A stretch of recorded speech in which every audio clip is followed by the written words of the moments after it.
In this video, we take invigilators through the main changes within JCQ's instructions for conducting examinations publication, also known as ICE, which are relevant to the conducting of examinations. Please note that where text is shown in red, this denotes where a regulation has been updated with the text which has been highlighted. The relevant section within ICE where this change can be found is also shown at the foot of each slide. Firstly, JCQ have provided greater clarity regarding the training for invigilators.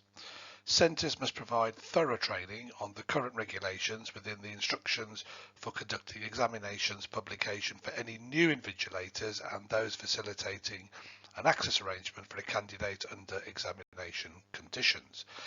The existing invigilation team must be made aware of any changes. This includes changes within ICE and any changes to centre-specific arrangements. Additional guidance has been provided over the second pair of eyes check.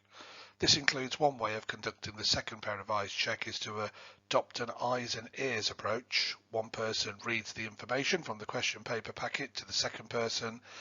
This addresses the risk that people read what they expect to see. The second person is more likely to hear if there is an issue with the day, date, time or paper. With regard to the use of calculators, in addition to existing regulations, invigilators should be aware that during an examination, the calculator must not give access to pre-stored information. A calculator must not be borrowed from another candidate during an examination. Some calculators have an exam mode. This is acceptable in examinations where the exam mode is activated and the exam mode results in the calculator becoming compliant with the regulations as set out in section 10 of ICE. Exams officers should be aware that JCQ has published some frequently asked questions on the use of calculators in examinations and inform invigilators of any relevant information. Invigilators must take all reasonable steps to make sure that the following conditions are met in relation to question papers, stationery, materials and other equipment. This is in addition to existing regulations. The regulation relating to placing the correct question papers face up on candidates' desks has now been extended to any other required materials, including modified papers and question papers on coloured paper. JCQ has added AirPods, earphones and earbuds to the list of unauthorised items which candidates must not have in their possession in the examination room. This is in addition to iPods, mobile phones, MP3 and MP4 players or similar devices and watches. This also applies to on-screen tests.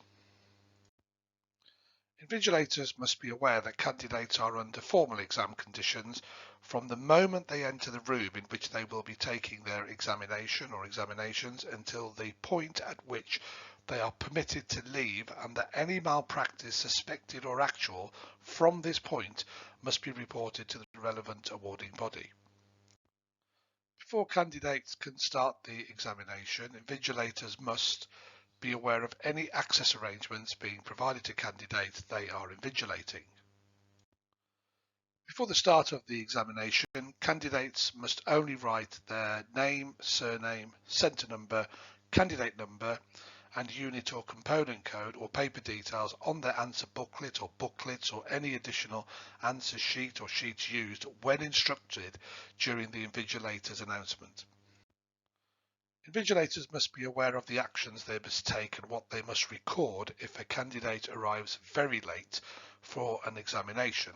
This will support the reporting which will be required by the relevant awarding body, which includes the time the candidate came under centre staff supervision, the reason the candidate arrived late, including any details of special arrangements made for the candidate to reach the centre, the actual starting and finishing times of the examination, the time the candidate started and finished their examination, and any assurances that the candidate did not access and was not made aware of the paper's content prior to sitting the exam. If an emergency, such as an evacuation of the examination room, occurs during the examination, an awarding body will require a full report of the incident to be produced and retained on file. Therefore, invigilators must be clear of the information required, such as the time of the evacuation, time of return, candidate supervision arrangements while outside of the examination room, and any incidents which may have occurred and how they were dealt with. As previously highlighted, AirPods, earphones and earbuds have been added to the list of unauthorised items. This has also been added to the suggested invigilator announcement, which must be read out to candidates before the start of the examination. The invigilator announcement also now includes the stipulation that once candidates are instructed to fill in all of the details needed on the front of their answer book or question paper in black ink, and to make sure that they also add these details on any additional answer sheet that they use, they must also be informed not to write anything else or open the question paper until they are instructed that the examination has begun.